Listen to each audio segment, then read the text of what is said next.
2023 free agency is officially kicked off throughout the NFL, and the Baltimore Ravens still have plenty of contributors to choose from on the free agent market. We talk about an updated list of players the Ravens could go after in free agency, talk about the moves that happened for Baltimore on the first day of free agency, who they lost. We'll talk about the Ravens and what they could do, how aggressive they could be throughout the course of free agency, look at some mock drafts and so much more coming up next year on this episode of Locked On Ravens.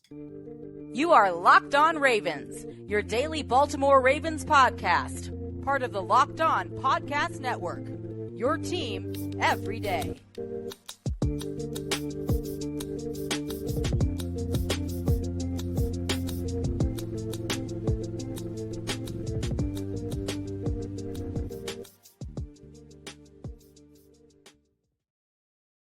Welcome into another edition of Locked On Ravens, your daily Baltimore Ravens podcast. I'm your host, Kevin Ostreicher, Ravens Wire. We are here on the Locked On Podcast Network, your team every day. Thank you so much for being here with us today, making us your first listen here on Locked On Ravens. We're free and available on all podcasting platforms, including over in video form on YouTube. So be sure to like this video, subscribe on YouTube, follow along in audio format as well. We're a daily Ravens podcast 5 days a week. So any Ravens news, analysis, updates, especially here over free agency, we'll be talking about any move the Ravens make. So whether that is a cut or a signing or a trade, we'll have it here for you both in video and in audio form. But here today, we are going to be talking free agency and an updated list almost about who the Ravens could go after. Now, I know the Lamar Jackson situation, we've talked about it, kind of hinders their ability to go out there and be super, super aggressive. But there are still names out there that I think the Ravens could be interested in and could be, I guess, in their wheelhouse. So we'll talk about those names in the first segment, look a bit about what happened throughout the league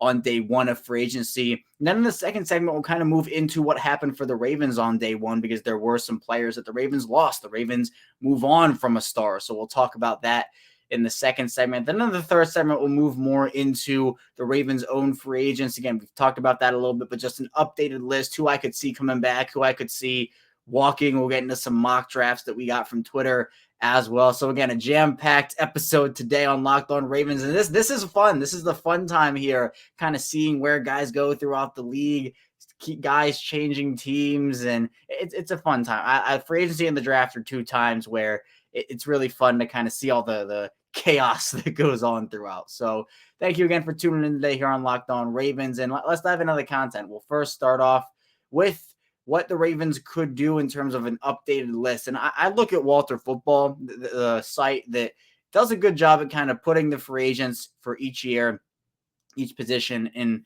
a pretty digestible order, and just the way you can see them all gives you who is signed, who has not.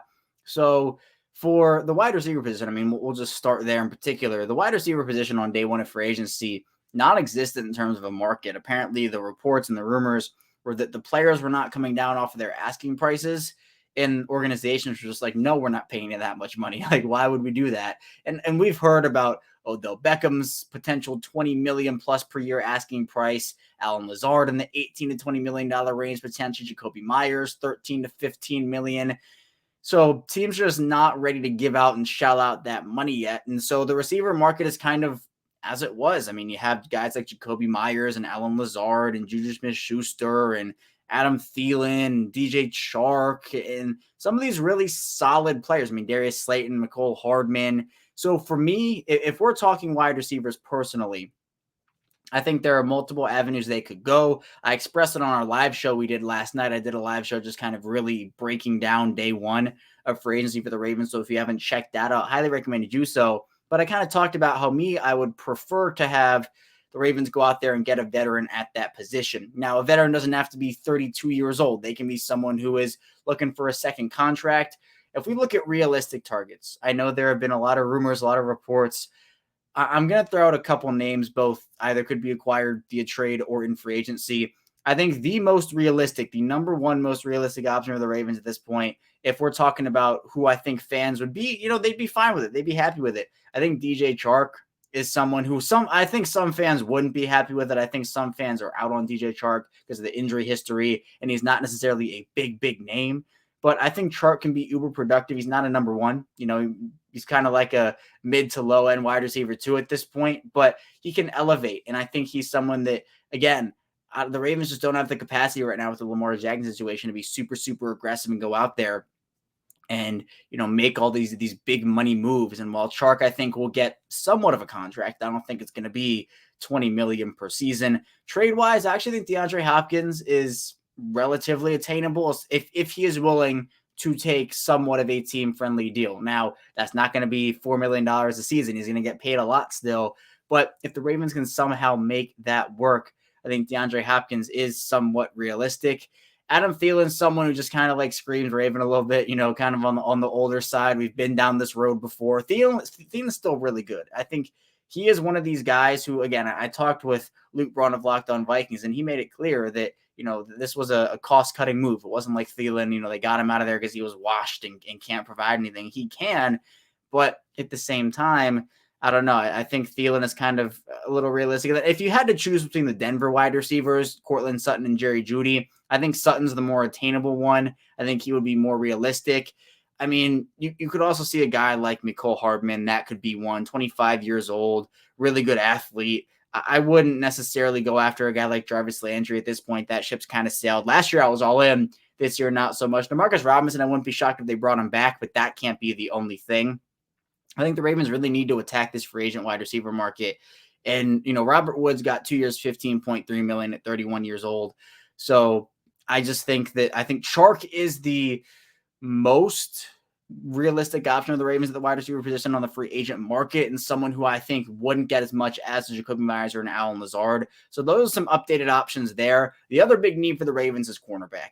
Now, this market had a little bit of movement over the course of the day on Monday, where Jamel Deans ended up signing back with Tampa Bay, 4 years, $52 million. He was pretty much the number one corner on the market. Tampa gets him back. But then you have guys like Byron Murphy and James Bradbury, two really talented players there. Then, a slot corner like Sean Murphy-Bunting could be an option. Jonathan Jones went back to the Patriots. Patrick Peterson goes to the Steelers.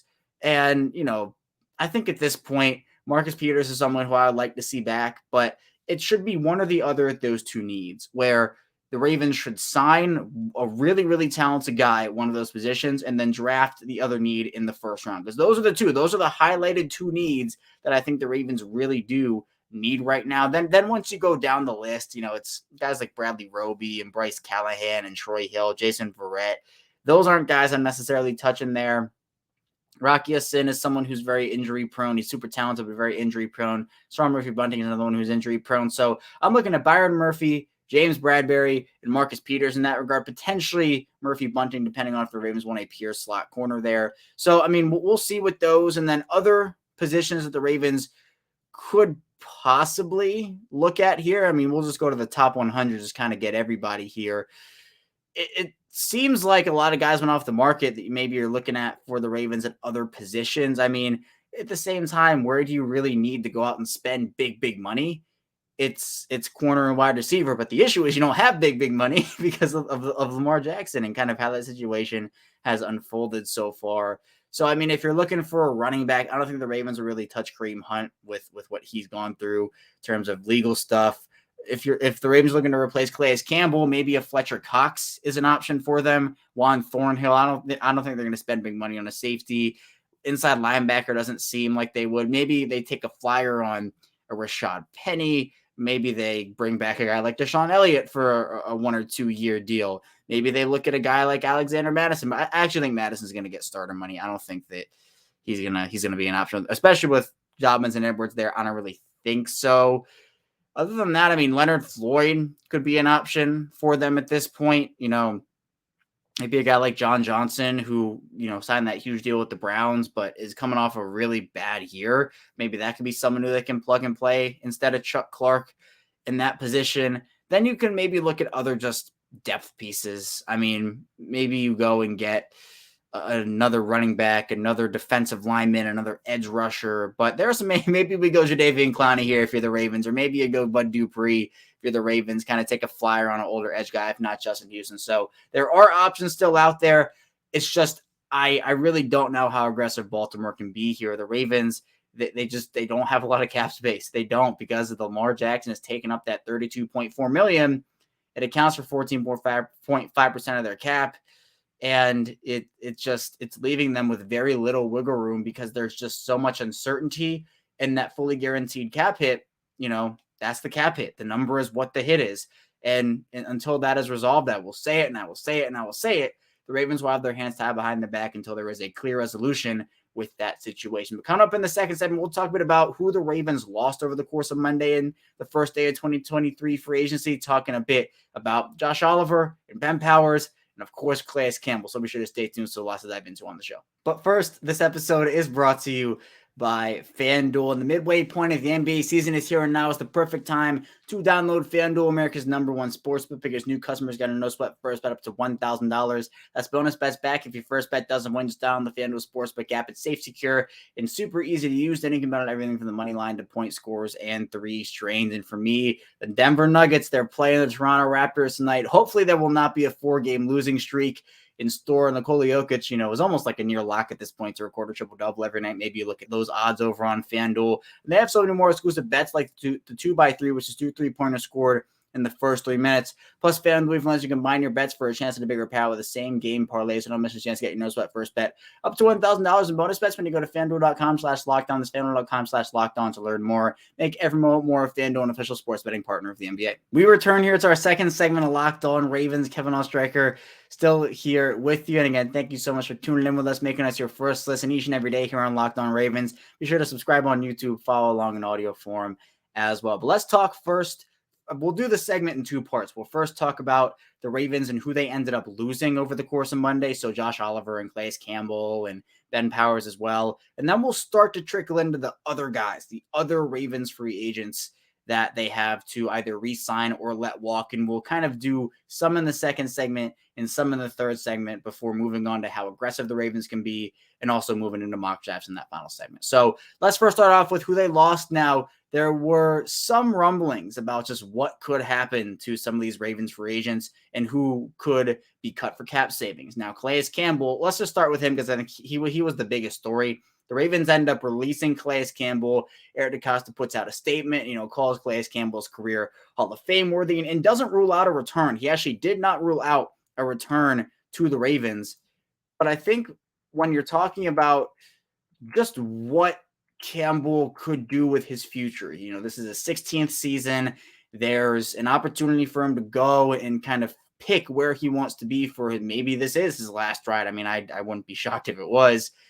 At that point, then you kind of ask yourself, if you're Calais Campbell, is Baltimore the right fit? Do they even want him back in Baltimore? Maybe they asked him to take a pay cut. Calais Campbell said no, but I don't know. I feel like he would have done it. I don't know Calais Campbell like that, but I feel like he did like Baltimore, but at the same time, maybe the uncertainty just kind of made it seem for him like he just needed to go somewhere else. The Ravens would save the money anyway, and they were going to make the move anyway.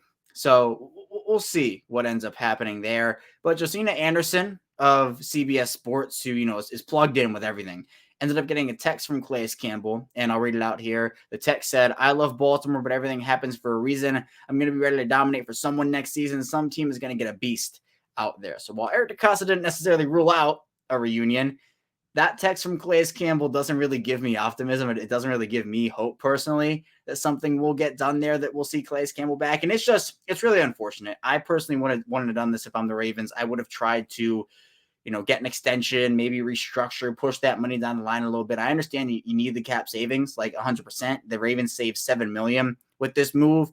And you look at where the Ravens could have gotten that chunk of money. It was either Campbell or Kevin Zeitler, but I was thinking, maybe you try to extend both of those guys for an extra year, push the money down the line, but the Ravens just move on altogether. And it almost leaves you a bit uncertain in terms of where the Ravens defensive line room is, because Campbell was, I think, the number one option in that room. And now you kind of roll with, Justin Madubuike and Broderick Washington and Travis Jones as your young guys. You got Michael Pierce and Brent Urban is your veterans. And I don't think that's a bad room. I think there's a lot of potential there, especially with the 3 young guys. But you knew what you were getting out of Calais Campbell when he stepped onto that field, a leader on and off the field. It's definitely a gut punch for me, and I know it's a gut punch for a lot of people to kind of see this end this way, especially with the way that it doesn't, depending on where you look, the Ravens either have $750,000 in cap space right now or right around $4 million. And that's not enough to really make a ton of moves here for Baltimore. So at the end of the day, you're losing a leader in Campbell. You're losing a productive player. Still has really, really good football ahead of him here for at least this next season. So that's an unfortunate loss for them if Campbell doesn't end up coming back. Then Ben Powers was the next Raven to leave or depart.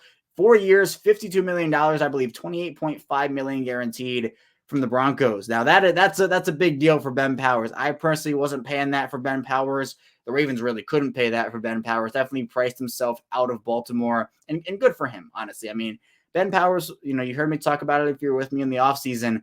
He was on my roster bubble. I didn't have him on my roster in a couple of roster predictions that we did here. Ended up winning that starting left guard job and played really well. I'm really happy for Ben Powers that he was able to put together such a good season with the Ravens and then turn that into such a big deal. I wasn't expecting this. I was expecting more, I don't know, maybe a 4-year, $37 million, well, maybe like 3-year, 30, 4-year, 40, maybe like 10 million per season. But good for Ben Powers, really. I'm happy that he was able to get this. A big loss for Baltimore. They can move forward with Ben Cleveland if they want to. They can, maybe draft a guy, sign a guy to compete there. Leaves a hole in their offensive line. But again, I wasn't paying that for Ben Powers. And, the Ravens, they just couldn't do it. Then Josh Oliver. And this was a guy I was 50-50 on. Like, I didn't see Ben Powers coming back because of the way he played and again, kind of played his way out. Josh Oliver was 50-50 for me, really stepped up during the 2022 season, turned into such a good run blocker. Obviously, we know about the athletic traits. The Vikings go out and give Josh Oliver 3 years, $21 million, so $7 million per season. That was not on my bingo card, but, Oliver earned it again, played really well, burst on the scene. It was the same thing with Powers, where I didn't have Oliver on my 53-man roster predictions for most of the offseason. He comes in, does a really good job filling in for some of the injuries the Ravens went through there. They need a good playing time from some of their tight end pieces, and Oliver really did give them that. And this is kind of a changing of, well, not really, but a changing of the guard in a sense where you're giving those snaps now to Isaiah Likely and to Charlie Kohler. And with the new offense, I don't think we're going to see as many heavy sets. And, the Ravens don't need to keep around 4 tight ends anymore where they really, really need, 5 quality options there.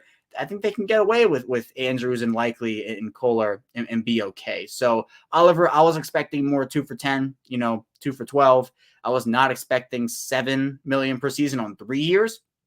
So that was an interesting one. But again, good for those two guys. I'm glad they're able to parlay that into some big paydays of their seasons in 2022. But let's now talk about a few free agents still left on the market that the Ravens have. They can either re-sign those guys or let them walk. Marcus Peters still on the market as of this recording. I would still like to see him back on a team-friendly deal. I think that would be a really solid re-addition to this team. Seems like he loves Baltimore. Seems like he wants to be back. We'll just see what his market is. The corner market can fluctuate. It's a premium position. So if a team feels like Peters can give them 1 or 2 or maybe even 3 really solid years here, even though he's 30, maybe that just puts him out of Baltimore's price range, and it all comes back to the price. It all comes back to the salary cap there. Justin Houston still available. I wouldn't expect any movement there until probably a couple months from now, honestly. Other guys you could potentially see move on, or Jason Pierre-Paul is someone who maybe the Ravens bring back, maybe they don't.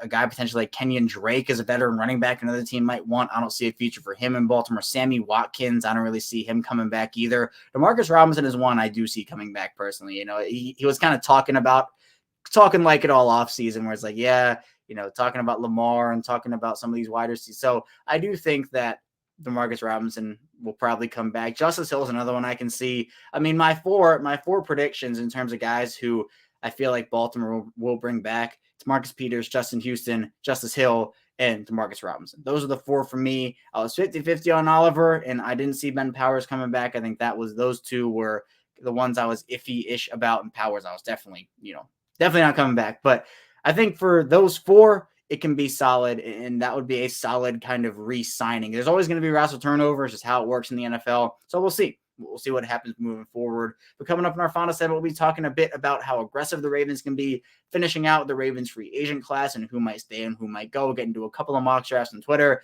and a lot more. So don't go anywhere. Still a ton to talk about here on Locked On Ravens. But first, this episode is brought to you by Built Bar, and the Built March Madness bracket is here, and we know you have a favorite bar or puff, and now is your time to make it count. Go to builtmarchmadness.com to vote for your favorites. And I'll be voting for the brownie batter puff. And if you want the Ravens to win, then you'll be voting for that bar too. Support your team, support your bar or puff as well. And when you vote for your favorite bar or puff, you will be entered into a drawing where 50 lucky Locked On listeners will get a free box of Built. Not only that, but one Locked On fan will win a 12-month subscription to Built to have Built's best bars or puffs delivered monthly straight to your door. You've got to try Built. Built, the best protein bar ever. Seriously, they're so amazing. You won't even think they're that good for you because they taste so good. And what makes Built bars and puffs so good is, for starters, they're all high in protein, low in sugar, and covered in 100% real chocolate. That is correct.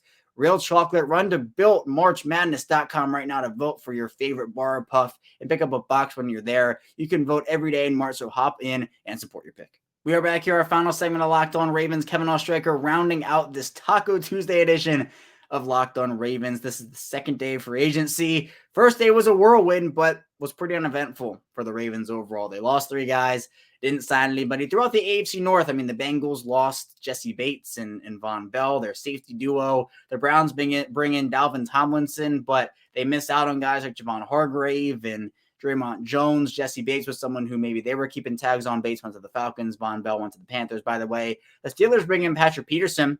That's a solid deal. Peterson's not what he once was in his prime necessarily, but still I think a solid overall player, solid leader there too. The Steelers lost Cam Sutton to the Lions. So again, just moves all over the place. But it kind of brings me to what I wanted to start the segment off with is just, as we've talked about the Ravens, we've seen these aggressive moves. The Broncos went all in. The Bears, they have a ton of cap space as well. But that's just not the reality for the Ravens right now. And this, again, I talked about it on the live show last night.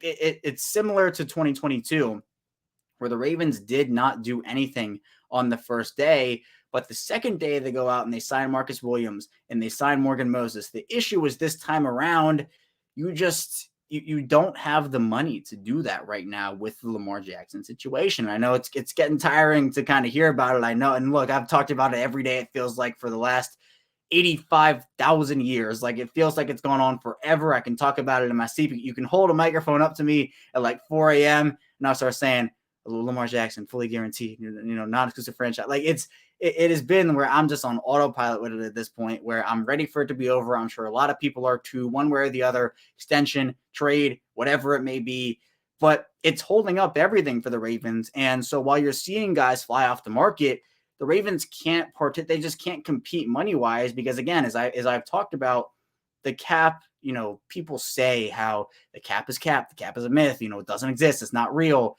You can kind of fend off the cap, right? There are ways to manipulate it. You can stack a bunch of big contracts by front loading, back loading, guarantees, dead money, void years, whatever you want to call it. But you can't fully escape it. And for Baltimore, with this fully guaranteed 32.4, it's digging into a bunch of their plans. And this is what I was kind of talking about, where sure, Eric DeCosta and John Harbaugh talked about how they have 5 or 6 or just multiple plans for if Lamar Jackson stays, if he goes, franchise tag, trade, extension.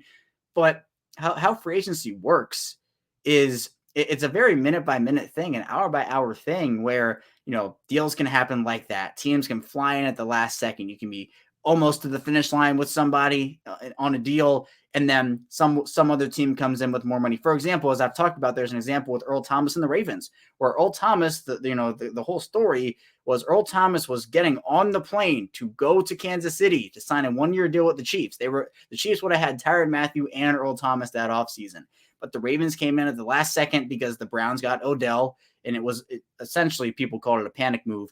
But the Ravens flew in there at the last second and offered Earl Thomas that 4-year deal. And Earl Thomas said, I'm going to Baltimore. And that's how the stories go. So that can happen. And for the Ravens, if they have an allocated budget, let's say them being $4 million over the cap or however much, we'll just say the $4 million number for now. If they're $4 million over the cap and they want to give a guy a $2 million first-year cap hit on a 3-year deal that's super backloaded. But then another team comes in and says, we'll guarantee more money. We'll make that first-year cap hit $5 million, and we'll give you an extra year or something like that.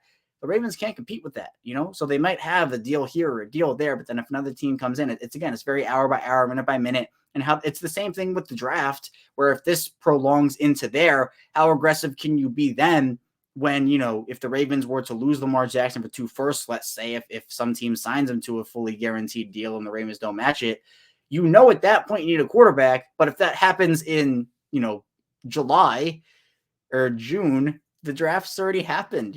Free agency is done. The draft is done. Like, everything is done. And that to me is the concern, where this will continue to drag on. And the Ravens, I think they're right in saying they should look at their wide receiver position in the offseason. But at the same time, how can you really go after some of these guys unless they're taking super team friendly deals if you don't clear out more? And we should see more deals get restructured, more cap space cleared. I don't think they're only going to be working with $4 million the whole offseason. I don't want to go like full panic mode in full doomsday where they're not going to sign anybody. I think we will see cap cleared up. I think we will see a couple of moves here. But the thing I'm trying to say is they should have done this a couple off seasons ago. They should have gotten Lamar Jackson a wide receiver on his rookie deal, which is what teams are doing to maximize that. I personally don't think the Ravens maximize Lamar's rookie deal to their fullest potential, but at this point it's done. At this point, you got to kind of move forward with what you have there. So in terms of aggressiveness, I just, the Ravens can't be super uber aggressive, like go all like full max aggressive until there's some type of situation, some type of resolution with Lamar Jackson in that. And again, with the Ravens free agents, you got to look at guys like the restricted guys, Tyler Huntley, Geno Stone. Those are 2 guys who I expect to come back. So those are some other options who Ravens. Tristan Colon, another one who could potentially come back as well. Nick Moore, their long snapper, someone who I think is coming back. So there are other guys who the Ravens could bring back. But let's get into a couple of mock drafts here. We got a ton of mock drafts on Twitter where I will be sorting through these here. Let's first start off. We'll do a few without trades and a few with trades. We'll start off with one from Cam, who has the Ravens taking Deonte Banks, Maryland corner at 22. Tank Dell, Houston wide receiver at 86. Corian Bennett, Maryland corner, 125. Alemi Fayoko, the San Jose State edge at 158. And Antonio Mafi, the UCLA guard at 199. Corner wide receiver, I like that duo. And I know some people have the size concerns about Tank Dell. If you get a guy like DeAndre Hopkins, get a guy like Cortland Sutton next to a Tank Dell, I'm cool with that for sure. I think Dell's going to be super, super talented. At least he is talented, but I think he's going to be really good at this level in the NFL here. Corian Bennett, you got the double down Maryland corners here with Deonte Banks and Corian Bennett. I like that a lot. Edge, sneaky need. Guard, obviously, with Ben Powers going. Maybe Antonio Mafi can fill in for you there. So we'll see. We'll see what happens. But I think that's a solid overall start there from Cam kicking this off. Let's then do one here from Gabe Iacovone, who has the Ravens trading down actually from 22 to 30, picking up the 30th pick and the 62nd overall pick, a second rounder there. Nolan Smith, the edge from Georgia's the pick at 30. Tank Dell, wide receiver from Houston, is the pick at 62. A.T. Perry, Wake Forest, wide receiver, the pick at 86. Travius Hodges-Tomlinson, TCU corner at 125. Moro Ojomo, Texas defensive lineman, 158. There he is. Stenson Bennett, Georgia corner, 199. So I like the trade down here. I like moving down 8 spots, picking up a second rounder. I think there will still be guys on their board who they would have taken at 22 who would be there at 30, maybe 1 or 2 other options. Nolan Smith, a combine winner, 100% combine winner, but it just depends here because no corner taken here till 125. Maybe that's a bit late for a corner, but again, I don't know who was on the board here. I don't know who was available. Maybe like a Cam Smith instead of a Nolan Smith here would have been a better pick, but I think this is still a steal value-wise for Nolan Smith, but positionally, I mean, getting Tank Dell and A.T. Perry, those are 2 wideouts. I'm cool with that. Moro Ojomo, I think defensive line becomes more of a need for sure. So it's going to be interesting to see how that works out here. Then we have one from Young Says, who has Nolan Smith, Georgia edge at 22. Garrett Williams, Syracuse corner, 86. Xavier Hutchinson, Iowa State wide receiver, 125. Corian Bennett, Maryland corner, 158. And Jalen Redmond, Oklahoma defensive lineman, 199. Nolan Smith again, there he is. Again, it depends how much, because if we look at the edge position, the Ravens, Odafe Owe was first rounder in 2021. David Ajabo, second rounder, in 2022.